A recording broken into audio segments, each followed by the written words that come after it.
दर्शकों, news today के इस बुलेटिन में आपका स्वागत है, जहां हम चर्चा और विश्लेषण करते हैं आज की महत्वपूर्ण खबरों का। आज की मुख्य सुर्खियां इस प्रकार हैं। बिल्किस बानो मामले के 11 दोषियों को गुजरात सरकार द्वारा समय से पहले रिहाई के फैसले को सुप्रीम कोर्ट ने रद्द कर दिया है। UAE India comprehensive economic partnership agreement council यानी यूआईसीसी को लॉन्च किया गया। स्वच्छ सर्वेक्षण पुरस्कार 2023 प्रदान किए गए। आईआईटी दिल्ली ने भारत के लिए हाई रेजोल्यूशन वाला पहला भारतीय भूस्खलन संवेदनशील मानचित्र बनाया है। राष्ट्रीय स्वच्छ वायु कार्यक्रम के 5 वर्ष पूरे हुए।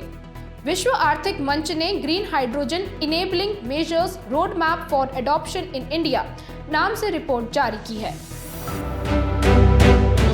चलिए अब खबरों की चर्चा विस्तार से करते हैं और बढ़ते हैं आज की पहली मुख्य खबर की तरफ। बिल्किस बानो मामले के 11 दोषियों को गुजरात सरकार द्वारा समय से पहले रिहाई के फैसले को सुप्रीम कोर्ट ने रद्द कर दिया है। सुप्रीम कोर्ट ने अपने फैसले में स्पष्ट किया है कि गुजरात सरकार इस मामले में दंड को परिहार यानी रेमिशन से जुड़ी याचिका पर निर्णय लेने के लिए उपयुक्त प्राधिकरण नहीं है। ऐसा इसलिए क्योंकि इस मुकदमे की पूरी सुनवाई महाराष्ट्र में हुई थी। इस प्रकार कोर्ट ने दोषियों की समय से पहले रिहाई और सजा माफी के आदेश को खारिज कर दिया। आपकी जानकारी के लिए बता दें कि जब किसी दोषी को दिए गए दंड की प्रकृति को बदले बिना सजा की अवधि को कम कर दिया जाता है तो उसे दंड का परिहार यानी रेमिशन कहा जाता है। राज्य अपनी परिहार नीति यानी रेमिशन पॉलिसी के तहत दोषियों को समय से पहले रिहा कर सकता है। परिहार से संबंधित संवैधानिक प्रावधान क्या-क्या हैं, इस पर चर्चा करते हैं। अनुच्छेद 72 भारत के राष्ट्रपति को किसी भी अपराध हेतु दोषी ठहराए गए व्यक्ति को दिए गए दंड को माफ करने, निलंबित करने, परिहार करने या लघुकरण करने यानी कम्यूटेशन का अधिकार देता है। राष्ट्रपति कुछ परिस्थितियों में इस शक्ति का प्रयोग कर सकता है, जैसे कि यदि दंड सेना न्यायालय यानी कोर्ट मार्शल ने दिया है, यदि दंड संघ की कार्यपालिका शक्ति यानी एग्जीक्यूटिव पावर के तहत आने वाले कानून के दायरे में दिया गया है, और यदि किसी व्यक्ति को मृत्यु दंड की सजा दी गई है। इस मामले में संविधान के अनुच्छेद 161 के तहत राज्यपाल की शक्तियां भी राष्ट्रपति के ही समान है। हालांकि राज्यपाल की ये शक्तियां केवल राज्य की कार्यपालिका शक्ति के अधीन ही होती हैं। परिहार से संबंधित कानूनी आधार पर भी एक नजर डालते हैं। आपराधिक प्रक्रिया संहिता यानी सीआरपीसी 1973 की धारा 432 सरकार को किसी व्यक्ति को दी गई सजा को निलंबित करने या परिहार की शक्ति प्रदान करती है। हालांकि सीआरपीसी की धारा 433 ए में 14 साल की सजा काट चुके लोगों के लिए परिहार का प्रावधान है।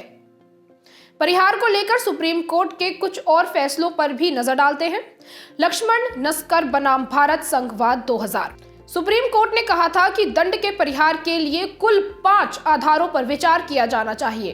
पहला, क्या घटित अपराध से समाज बड़े पैमाने पर प्रभावित हुआ है? दूसरा, क्या अपराध को फिर से दोहराए जाने की संभावना है? तीसरा, क्या दोषी द्वारा भविष्य में अपराध करने की संभावना है? चौथा, क्या दोषी को जेल में अनावश्यक रखकर कोई अन्य उद्देश्य पूरा किया जा रहा है? और पांचवा, दोषी के परिवार की सामाजिक आर्थिक स्थिति। हरियाणा राज्य बनाम राजकुमार वाद 2021 में सुप्रीम कोर्ट ने कहा था कि सीआरपीसी की धारा 433 ए किसी भी तरह से संविधान के अनुच्छेद 72 या 161 के तहत राष्ट्रपति या राज्यपाल को मिले संवैधानिक शक्ति को प्रभावित नहीं कर सकती है। चलिए अब रुख करते हैं आज की दूसरी मुख्य खबर का। UAE India comprehensive economic partnership agreement CEPA council यानी यूआईसीसी को लॉन्च किया गया। भारत यूएई बिजनेस समिट के दौरान यूआईसीसी की शुरुआत की गई है। यूआईसीसी संयुक्त अरब अमीरात और भारत के व्यापारिक समुदायों के बीच व्यवसाय के सभी स्तरों पर करीबी साझेदारी तथा मजबूत सहयोग को प्रोत्साहित करेगी।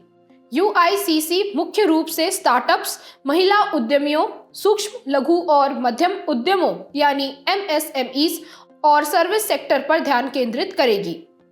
भारत यूएई के बीच व्यापक आर्थिक साझेदारी समझौता वर्ष 2022 में लागू हुआ था। ये पिछले एक दशक में भारत द्वारा किसी भी देश के साथ हस्ताक्षरित पहला पूर्ण एफटीए है। इसमें वस्तुओं और सेवाओं का व्यापार, रूल्स ऑफ ओरिजिन, सीमा शुल्क सहयोग, विवाद निपटान आदि शामिल हैं। दोनों देशों के बीच CEPA लागू होने के बाद से द्विपक्षीय व्यापार में लगभग 15% की वृद्धि दर्ज की गई है। खबर को बेहतर तरीके से समझने के लिए सबसे पहले बात करते हैं भारत UAE संबंध के बारे में। UAE चीन और अमेरिका के बाद भारत का तीसरा सबसे बड़ा व्यापारिक भागीदार और दूसरी सबसे बड़ी एक्सपोर्ट डेस्टिनेशन है। डेजर्ट ईगल जैसे नियमित सैन्य अभ्यास के जरिए क्षेत्र में शांति और सुरक्षा बनाए रखने के लिए दोनों देशों के बीच समुद्री सहयोग भी स्थापित किया गया है। चलिए अब खबर की तरफ बढ़ते हैं और UAE इंडिया CEPA का क्या महत्व है, इस पर भी विस्तार से चर्चा करते हैं। इससे सेवाओं के क्रॉस बॉर्डर ट्रेड में वृद्धि होगी और फार्मास्यूटिकल सेक्टर को मजबूती मिलेगी। इससे वस्तुओं के द्विपक्षीय व्यापार को वित्त वर्ष 2021 के लगभग $43 बिलियन से बढ़ाकर अगले 5 वर्षों में $100 बिलियन तक पहुंचाने में मदद मिलेगी। टैरिफ में दी गई रियायतों के कारण UAE से आयात में औचक वृद्धि हो सकती है। ऐसे में विशेष सुरक्षा उपाय कारगर साबित होंगे। UAE भारतीय निर्यातकों के लिए पश्चिम एशियाई देशों और अफ्रीका के प्रवेश द्वार के रूप में कार्य कर सकता है। अब बात करते हैं आज की तीसरी मुख्य खबर की। स्वच्छ सर्वेक्षण SS पुरस्कार 2023 प्रदान किए गए। इंदौर और सूरत ने संयुक्त रूप से सबसे स्वच्छ शहर का पुरस्कार जीता है। अन्य श्रेणियों में भी कई राज्य और शहर विजेता बने हैं। 1 लाख से कम आबादी वाला सबसे स्वच्छ शहरी केंद्र है महाराष्ट्र का सासवड़। सर्वश्रेष्ठ प्रदर्शन करने वाले राज्य हैं महाराष्ट्र, मध्य प्रदेश और छत्तीसगढ़। सर्वश्रेष्ठ सफाई मित्र सुरक्षित शहर है चंडीगढ़ और सबसे स्वच्छ गंगा शहर है वाराणसी और प्रयागराज। विजेताओं का चयन स्वच्छ भारत मिशन शहरी 2.0 के तहत केंद्रीय आवासन एवं शहरी कार्य मंत्रालय द्वारा आयोजित स्वच्छ सर्वेक्षण 2023 के तहत किया गया है। आपकी जानकारी के लिए बता दें कि स्वच्छ सर्वेक्षण को 2016 में शुरू किया गया था और ये दुनिया का सबसे बड़ा शहरी स्वच्छता सर्वेक्षण है। चलिए अब बात करते हैं स्वच्छ सर्वेक्षण 2023 के बारे में। इस साल स्वच्छ सर्वेक्षण 2023 का थीम था वेस्ट टू वेल्थ। इसके तहत शहरों में वार्ड्स की रैंकिंग को भी बढ़ावा दिया गया है। शहरों की वेस्ट प्रोसेसिंग कैपेसिटी में वृद्धि, कचरे के सोर्सेज पर ही सेपरेशन आदि जैसे संकेतकों को अतिरिक्त महत्व दिया गया है। इसके तहत प्लास्टिक के उपयोग में चरणबद्ध कटौती और प्लास्टिक अपशिष्ट प्रोसेसिंग जैसे नए संकेतक जोड़े गए हैं। चलिए अब खबर के आखिर में एक नजर डालते हैं स्वच्छ भारत मिशन 2.0 के ऊपर। इसे 2021 में आरंभ किया गया था। इसका उद्देश्य 2026 तक सभी शहरों को कूड़ा मुक्त शहर बनाना है। ये एक केंद्र प्रायोजित योजना है। इसके तहत सभी वैधानिक कस्बों को शामिल किया गया है। इसके अलावा कुछ अन्य पहलें भी शुरू की गई हैं। स्वच्छता को संस्थागत बनाने और सरकार के स्तर पर लंबित मामलों को कम करने के उद्देश्य से विशेष अभियान 3.0 शुरू किया गया है और अलग अलग मंत्रालयों द्वारा स्वच्छता पखवाड़ा आदि का आयोजन भी किया जा रहा है। चलिए अब रुख करते हैं आज की चौथी मुख्य खबर का। IIT दिल्ली ने भारत के लिए हाई रेजोल्यूशन वाला पहला भारतीय भूस्खलन संवेदनशील मानचित्र बनाया है। इस मानचित्र से सरकार और राष्ट्रीय आपदा प्रबंधन प्राधिकरण जैसी एजेंसियों को भूस्खलन के प्रबंधन में सहायता मिलेगी। इस मानचित्र में देश को भूस्खलन की संभावना या सुबेधता के आधार पर 5 हिस्सों में बांटा गया है। इस मानचित्र में ऐसे क्षेत्रों को भी दर्शाया गया है जिन्हें पहले भूस्खलन प्रवण नहीं माना गया था। इनमें पूर्वी घाट के कुछ क्षेत्र, ओडिशा और आंध्र प्रदेश के उत्तरी भाग आदि शामिल हैं। चलिए सबसे पहले समझते हैं भूस्खलन के बारे में। पहाड़ी ढलानों से अत्यधिक मात्रा में मृदा, चट्टान या मलबे के नीचे गिरने की घटना को भूस्खलन कहते हैं। देश के कम से कम 15% भू क्षेत्र भूस्खलन से प्रभावित है। हिमालय और पश्चिमी घाट भूस्खलन की सर्वाधिक संभावना वाले क्षेत्र हैं। भूस्खलन के प्रकारों की बात करें तो इसमें कुल 5 प्रकार शामिल हैं। पहला है फॉल। इसमें चट्टानें और शिलाखंड अकस्मात ही हलचल करते हुए गिरने लगते हैं। दूसरा है टॉपल्स। इसमें किसी खड़ी चट्टान के सामने का हिस्सा ढह जाता है। तीसरा है स्लाइड। इसमें चट्टानें मलबा या मिट्टी ढलान के साथ खिसकती जाती है। चौथा है लेटरल स्प्रेड्स। इसमें मंद ढलान वाली चट्टानी सतह या परत का मलबा भूकंप या अन्य प्राकृतिक कारणों के चलते क्षैतिज रूप फैल जाता है। और पांचवा है फ्लो। इसके कई प्रकार होते हैं, जैसे कि मृदा चट्टानी मलबे और जल का संयुक्त प्रवाह। अब समझते हैं भूस्खलन के कारणों के बारे में। प्राकृतिक कारणों में भूकंपीय गतिविधियां, बादल का फटना आदि शामिल है और मानव जनित कारणों में वनों की कटाई जैसी गतिविधियां शामिल है। यहाँ ध्यान देने योग्य बात यह है कि जलवायु परिवर्तन के कारण भूस्खलन की घटनाओं में काफी वृद्धि भी हुई है। भूस्खलन की घटना को रोकने या इसके प्रभावों को कम करने हेतु कुछ पहलों की शुरुआत भी की गई है, जैसे कि राष्ट्रीय भूस्खलन जोखिम प्रबंधन रणनीति 2019 अपनाई गई है। भारतीय भूवैज्ञानिक सर्वेक्षण GSI ने national landslide susceptibility mapping programme शुरू किया है। इसके अलावा GSI ने लैंडस्लिप प्रोजेक्ट के तहत भूस्खलन के बारे में अग्रिम चेतावनी प्रणाली का एक प्रोटोटाइप भी विकसित किया है और इसरो ने भी एक लैंडस्लाइड एटलस जारी किया है। NDMA ने भूस्खलन के जोखिम वाले क्षेत्रों के मानचित्रण यानी हैजार्ड मैपिंग और जोखिम मूल्यांकन यानी रिस्क असेसमेंट आदि के लिए दिशा निर्देश जारी किए हैं। अब बढ़ते हैं आज की 5वीं मुख्य खबर की तरफ। राष्ट्रीय स्वच्छ वायु कार्यक्रम NCAP के 5 वर्ष पूरे हुए। पर्यावरण, वन एवं जलवायु परिवर्तन मंत्रालय ने इस कार्यक्रम को 2019 में शुरू किया था। इसे देश में बढ़ते वायु प्रदूषण से निपटने हेतु शुरू किया गया था। सबसे पहले NCAP के बारे में विस्तार से समझते हैं।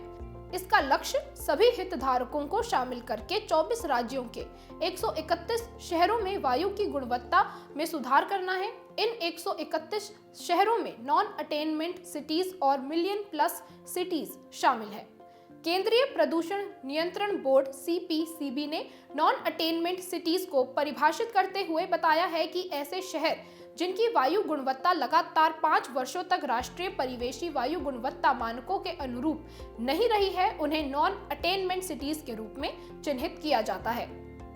इस योजना के तहत साल 2017 को आधार वर्ष मानते हुए साल 2025-26 तक पार्टिकुलेट मैटर की सांद्रता में 40% तक की कमी लाने का टारगेट रखा गया है और इसे CPCB द्वारा राष्ट्रीय स्तर पर लागू किया जा रहा है।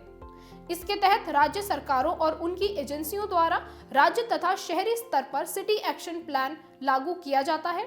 NCAP के कार्यान्वयन की निगरानी के लिए portal for regulation of air pollution प्राण नामक एक पोर्टल भी शुरू किया गया है। चलिए अब NCAP के चलते पिछले 5 वर्षों में हुई प्रगति पर भी एक नजर डालते हैं। कुछ अध्ययनों के अनुसार 49 शहरों में से 27 शहरों के अंदर PM 2.5 की सांद्रता में कमी देखी गई है। इसी तरह 46 में से 24 शहरों के अंदर PM 10 की सांद्रता में कमी दर्ज की गई है।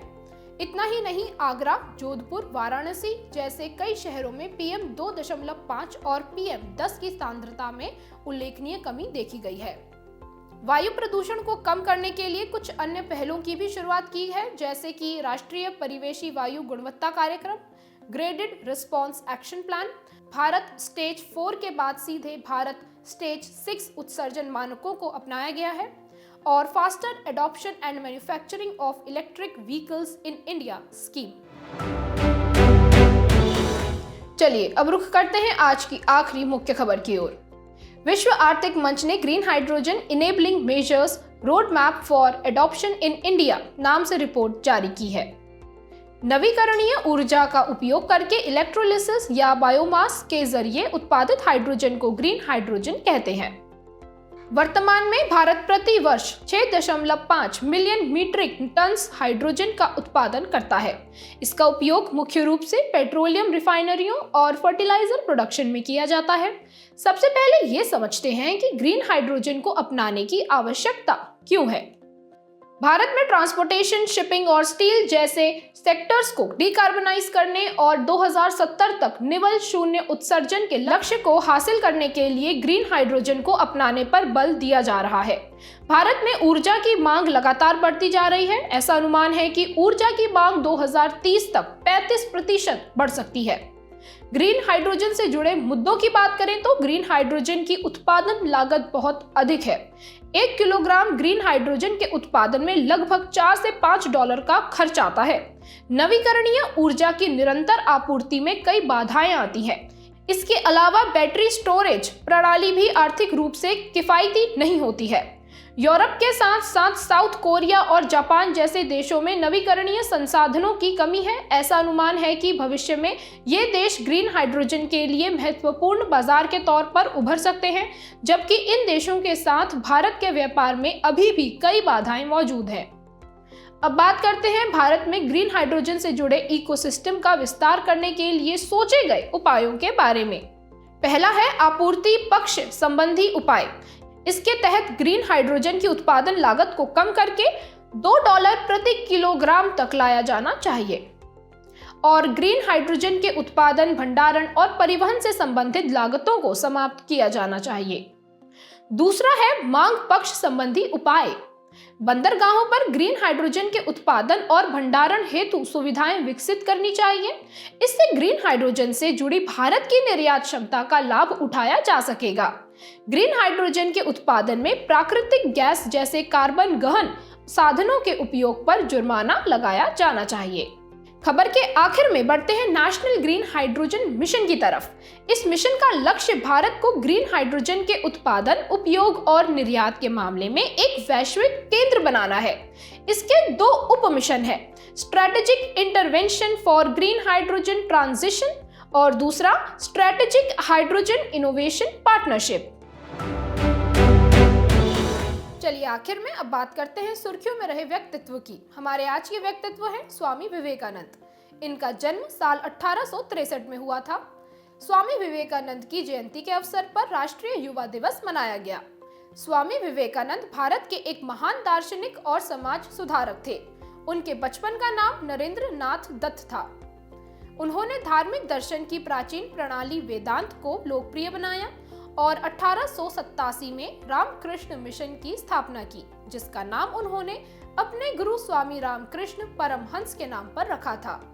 इसके अलावा उन्होंने बेलूर मठ की भी स्थापना की और 1893 में शिकागो में विश्व धर्म सम्मेलन में भाषण दिया।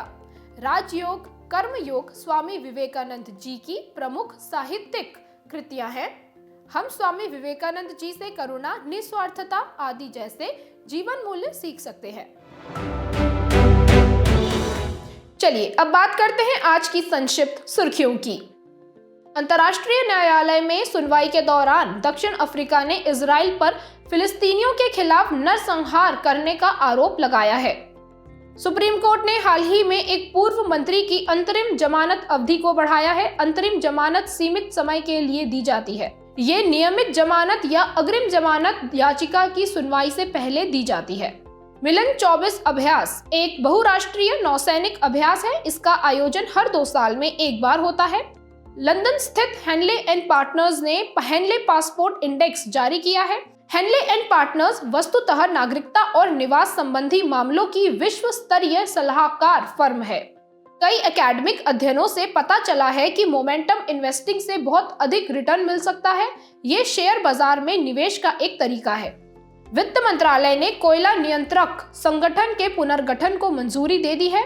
कोयला नियंत्रक संगठन कोयला मंत्रालय का एक अधीनस्थ कार्यालय है। ग्लोबल रिस्क रिपोर्ट 2024 को प्रतिवर्ष विश्व आर्थिक मंच द्वारा जारी किया जाता है। यह रिपोर्ट ग्लोबल रिस्क परसेप्शन सर्वे पर आधारित है। रिपोर्ट में भारत के शीर्ष 5 जोखिमों का उल्लेख किया गया है, जैसे कि गलत सूचना और दुष्प्रचार, संक्रामक रोग, अवैध आर्थिक गतिविधियां, असमानता तथा श्रम बल की कमी। केंद्र ने 2027 तक सभी अंतर्राष्ट्रीय उड़ानों के लिए पारंपरिक जेट फ्यूल के साथ 1% सस्टेनेबल एविएशन फ्यूल यानी SAF के मिश्रण का लक्ष्य निर्धारित किया है।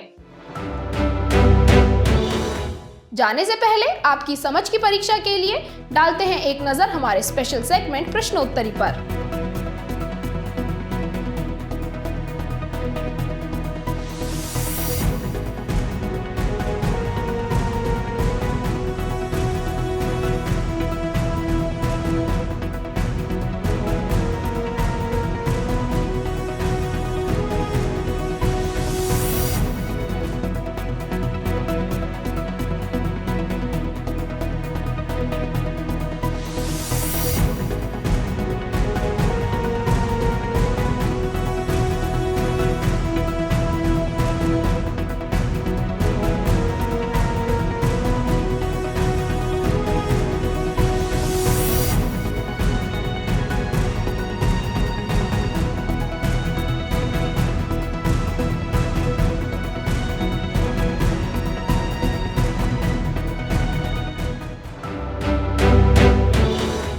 हमसे जुड़ने के लिए आपका धन्यवाद। उम्मीद है न्यूज़ टुडे का ये बुलेटिन आपको पसंद आया होगा। न्यूज़ टुडे की PDF को डाउनलोड करने के लिए और आज के क्विज के उत्तर के लिए डिस्क्रिप्शन में दिए गए लिंक पर क्लिक कीजिए।